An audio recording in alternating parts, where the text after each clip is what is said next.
a black mafia. Half a million without the FBI. FBI keep bringing them all FBI. Fucking baby Illuminati. DEA and the FBI.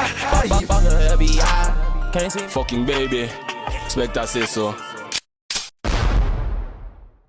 Yes, Massive Suspecté qui est FBB pour FBI Fucking Baby International, le tour du monde aller-retour. Et aujourd'hui, on va parler de l'album Jefe de Ninho.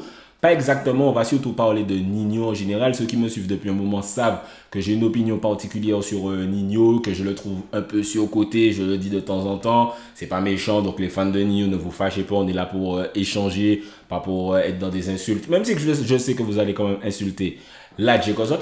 Mais donc Ninho, j'ai eu envie de parler un petit peu de lui pour vraiment exprimer cette opinion, pourquoi je pensais, et je vais profiter de l'album pour le faire. Donc du coup Ninho, je l'ai découvert peut-être 2018-2017 dans un mix de soldats à moi qui s'appelle DJ Wine, big up à lui au passage, 97270. C'était le son, le Roro. Ça sent le Roro, donc j'avais bien aimé. J'avais bien aimé le flow, distance et tout ça, j'avais bien aimé. C'est pas forcément un son qui a marqué en plus, donc bon, peut-être que c'est moi qui aime des sons bizarres. Et ensuite il était venu en Martinique, il avait bloqué l'autoroute. J'étais choqué que les gens bloquaient l'autoroute pour lui, parce qu'à ce moment-là Ninho n'était pas encore aussi big qu'il l'est maintenant. Donc je me disais, mais vous écoutez même pas Ninho tant que ça, pourquoi vous faites ça? Parce que c'était pas encore aussi clair qu'il était aussi big. Donc bon, entre temps j'ai totalement compris. Et donc voilà, j'ai envie d'expliquer un petit peu mon ressenti vis-à-vis de Ninho. D'abord je vais dire que même quand j'aime pas ou quand j'écoute pas certains rappeurs, je comprends le succès qu'ils ont. Par exemple, un gars comme SCH, je comprends totalement que les gens le trouvent super fort. Moi aussi, je le trouve fort. C'est juste que j'arrive pas à écouter. Musicalement, ça me parle pas. À mon oreille, ça me parle pas. Les flows, l'univers, ça me parle pas du tout en fait. À part peut-être un ou deux sons, j'aime bien Mort de rire. Je me rappelle plus les autres sons là tout de suite. Je la connais, tout ça, c'était pas mal. Bon. Mais je comprends pas pourquoi les gens aiment autant enfin, moi, j'aime pas énormément SCH, mais je vois dans l'idée pourquoi les gens aiment SCH. Donc, SCH, je comprends. Orelsan, idem. La voix de Missier, je peux pas. Le flow de Missier, je trouve que ça fait amateur. J'ai l'impression d'entendre un gars de 5e ou de 4e, ou allez, de seconde littéraire, qui écrit un commentaire de texte et qui le rappe en fait. Orelsan, j'ai totalement l'impression d'écouter ça. Mais je comprends dans ses concepts pourquoi les gens sont autant hypés. Et puis il est blanc aussi. Mais bon, ça c'est un autre sujet. Kerry James, j'aimais à l'ancienne les classiques, Deux Issues, tout ça, machin, etc. Mais après le combat continue partie 3, après à l'ombre du show business, du coup, c'est devenu trop politique. Ça a toujours été plus ou moins politique, mais c'est devenu trop comme si j'ai l'impression que dans chaque son, c'est un clash contre Macron. Donc à chaque fois, je me dis, hey, ok, cool, on a compris politique, mais moi je suis là pour écouter de la musique. Et musicalement, ça me pète pas. Jul, idem. Jul, j'écoute pas du tout Jul, mais je comprends le côté pompé l'op, le côté amusement, ok, si ça vous plaît, ok. Les artistes que moi j'aime, par exemple, tu vois, j'écoute pas non plus toute la journée leurs sons, puisqu'en rap français, j'écoute plus énormément de sons tout le temps, mais par exemple, Dossé, j'aime des sons, même si j'écoute pas tout. Damso, j'ai découvert Lelo là, il y a pas longtemps. Voilà, Dinos, Joke quand il sortait des sons. Je comprends en fait, c'est-à-dire ce succès-là. Et puis il y a des artistes, même quand j'aime pas du tout, La Crime, je trouve vraiment qu'il rappe très mal, qu'il est très nul, mais je sais pourquoi les gens aiment. Parce que c'est le rappeur, la mafia, thug, qui se prend pour un Colombien, mais en même temps il a le public rebeu puisque lui il représente à fond ça. Je peux comprendre.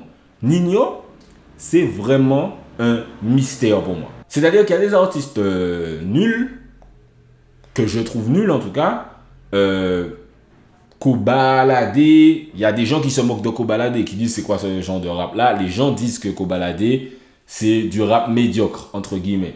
Il y a d'autres rappeurs comme ça. Ninho, il y a personne qui critique en fait.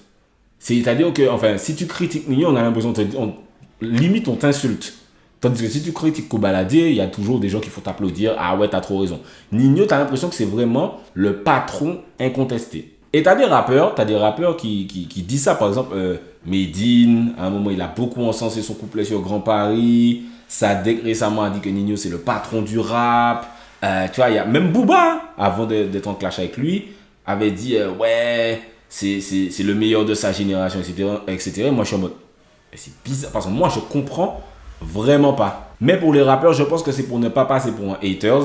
Parce que par exemple, Jul, à part Alpha 520, t'as pas de rappeur vraiment qui sort et qui critique fermement Jul. Parce que comme c'est ça la vague du moment, tu peux pas aller contre la vague du moment, sinon tu vas te manger énormément de hates. Il n'y a pas que Alpha 520 qui déteste ce que Jul fait. C'est faux, c'est un mensonge. Je suis sûr qu'il y a des gens qui font des feats avec Jul et qui en secret disent ah mais non c'est nul, c'est pas du rap, c'est de la merde. J'en suis sûr et certain. En tout cas, Ninho avait annoncé cet album donc Réfé comme album de l'année. Donc moi j'ai jamais vraiment écouté un projet de Ninho en entier. J'écoute les singles, j'écoute les sons qui streament le plus pour essayer de comprendre et je ne comprends jamais. Mais là après des années, Réfé, je me suis posé et j'ai écouté l'album pendant les 56 minutes où il dure d'un seul coup pour essayer de comprendre le truc. J'ai même regardé sa release party, sa vidéo release party pour essayer de comprendre un peu. Mais bon, vu le public qu'il y avait là, c'est pas là que j'aurais compris quoi que ce soit. Du coup, franchement, l'album ne m'a pas transcendé du tout. Ça m'a au contraire conforté dans mon idée de Ninho. Dès l'intro, je pense que c'est sa voix qui fait la diff en fait. Je suis franchement au même point que d'habitude. C'est un gars qui a un flow de kicker, mais qui n'a pas le texte qui est censé aller avec. En fait, c'est un gars qui kick. C'est comme s'il est tout le temps dans un freestyle. Donc il a vraiment un flow de kicker. Donc peut-être que c'est ce qui matrixe les gens. Mais moi, comme j'écoute vraiment les textes, j'écoute et à chaque fois je suis sur mes gardes pour entendre la punchline. Et la punchline ne vient jamais en fait. Et c'est ça, tous les sons de Ninho, enfin les sons kicker de Ninho, parce qu'il a aussi les sons mélancoliques et les sons zumba, on va y venir. Mais tous les sons kicker de Ninho, c'est... Je pense que sa voix fait beaucoup la différence, comme je disais. Il kick, ok, il prend la grosse voix, il fait machin. Et quand le moment de faire une punchline arrive, c'est pas une punchline. Et je pense que c'est ça qui matrixe les gens. Ils ont l'impression qu'il dit des punchlines, mais il dit pas une punchline en fait.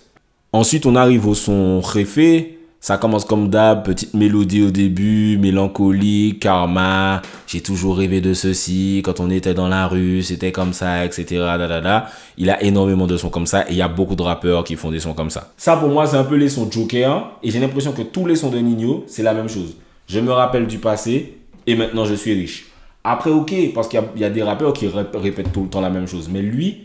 Je sais pas pourquoi, je trouve ça barbant et j'ai l'impression que tout le monde trouve ça génial en fait. On arrive ensuite au son VVS. Ben, j'entends exactement le même son de Ninho que j'ai toujours entendu avec exactement les mêmes lyrics. Comme je disais, c'est la Calier, je me souviens du passé, blablabla.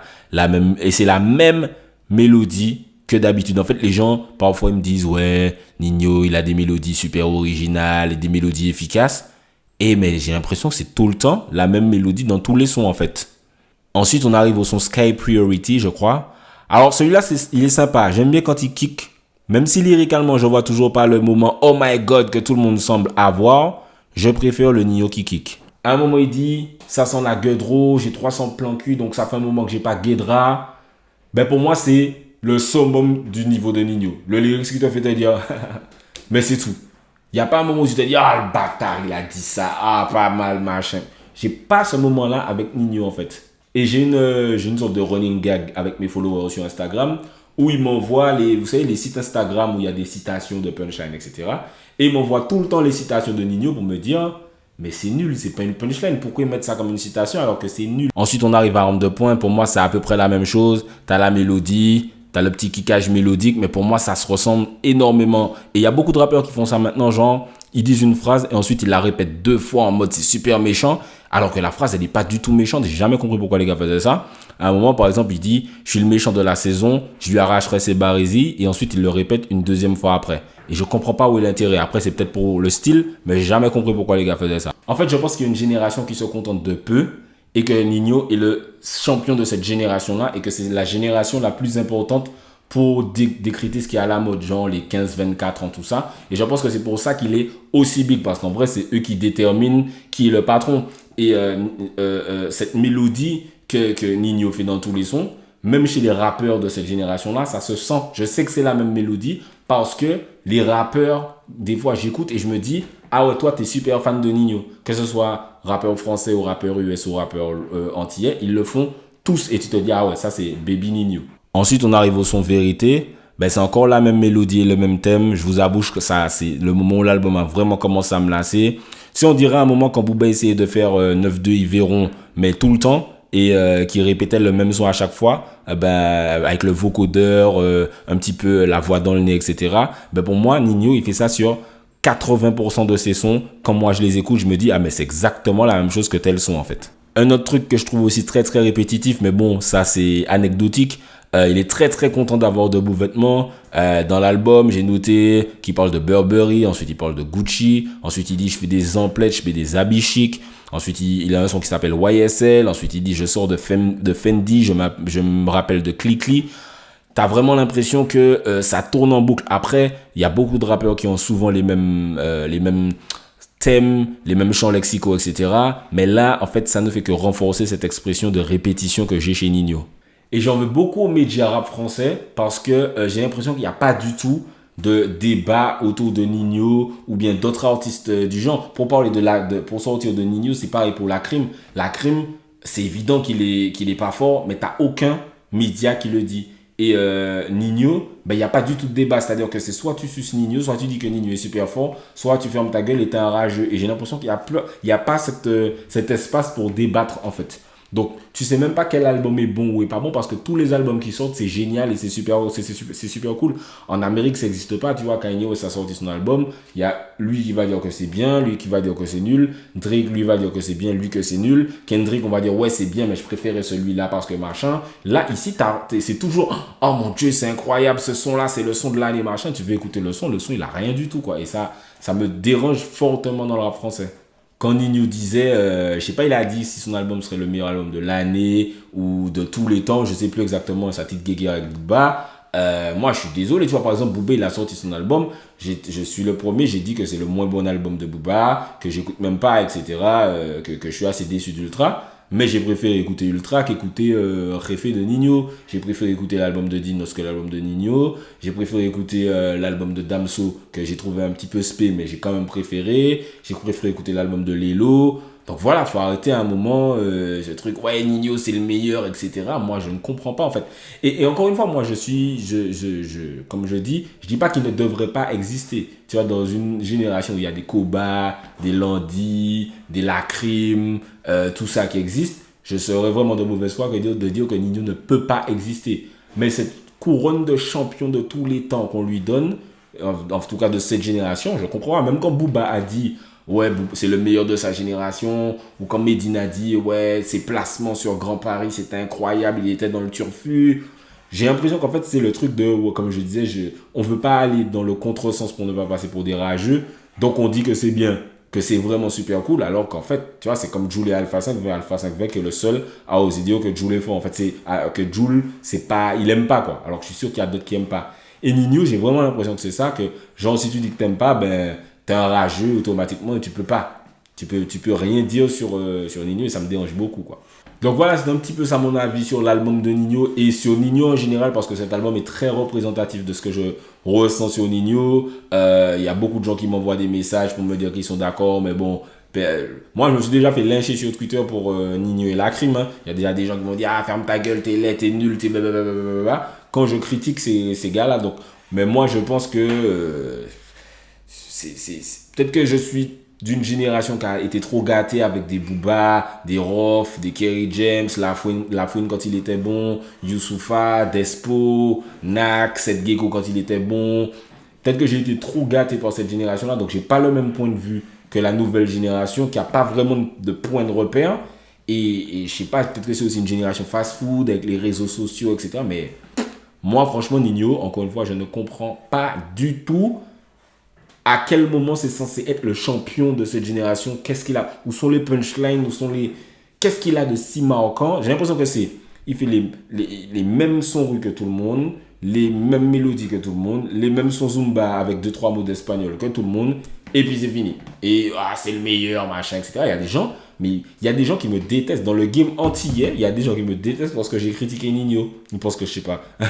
Mais je trouve ça vraiment cet amour pour Ninho, je trouve ça vraiment incroyable. Moi, comme je dis, je veux bien qu'il existe, ça me fait plaisir pour lui parce que tu vois, c'est un rappeur noir de la street, c'est pas un gars que le mainstream nous force à aimer, c'est vraiment les gens aiment Ninho de ouf. Et c'est dommage, il doit venir en Martinique, ça a été annulé, on m'avait proposé de l'interviewer et pour un média avec qui je bosse. Et enfin, Martinique, la première, j'ai le droit de le dire. Et, mais il n'est pas venu finalement. J'aurais vraiment aimé, tu vois, discuter de ça avec lui. Lui dire, ouais, pourquoi tu penses que les gens t'aiment autant, en fait? Et essaie de m'expliquer. Je comprends pas. Autant, comme je disais au début, il y a des rappeurs, je comprends. Booba, c'était les punchlines. Rof, c'était l'écriture, la personnalité. Kerry James, c'était le conscient. Youssoupha, c'était l'écriture. Tel, c'est ça. Nino, je ne comprends pas. Donc, essayez de m'expliquer dans les commentaires. On m'a déjà essayé de m'expliquer. Mélodie, machin, mais je trouve pas ces mélodies ouf. Je trouve pas... Je vois pas. Franchement, je comprends pas. Donc, j'aimerais vraiment qu'on ouvre le débat dessus. Comme je dis, en Amérique, ça existe des débats comme ça. Lui, il sort son album. Lui, il dit que c'est bien. Lui, il dit que c'est pas bien. Drake, Kanye West, Jay-Z. Qui que tu sois, il y a quelqu'un qui va te dire ça, c'est bien, ça, c'est pas bien. En France, tu as l'impression que tout doit être bien.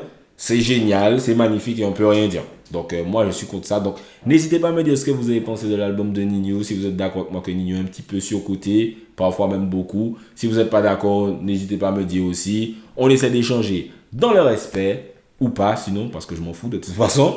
C'était Specta pour FBI Fucking Baby International. Le tour du monde, aller-retour. Gone! DEA and the FBI. FBI. Can't see Fucking baby. Specta, c'est ça.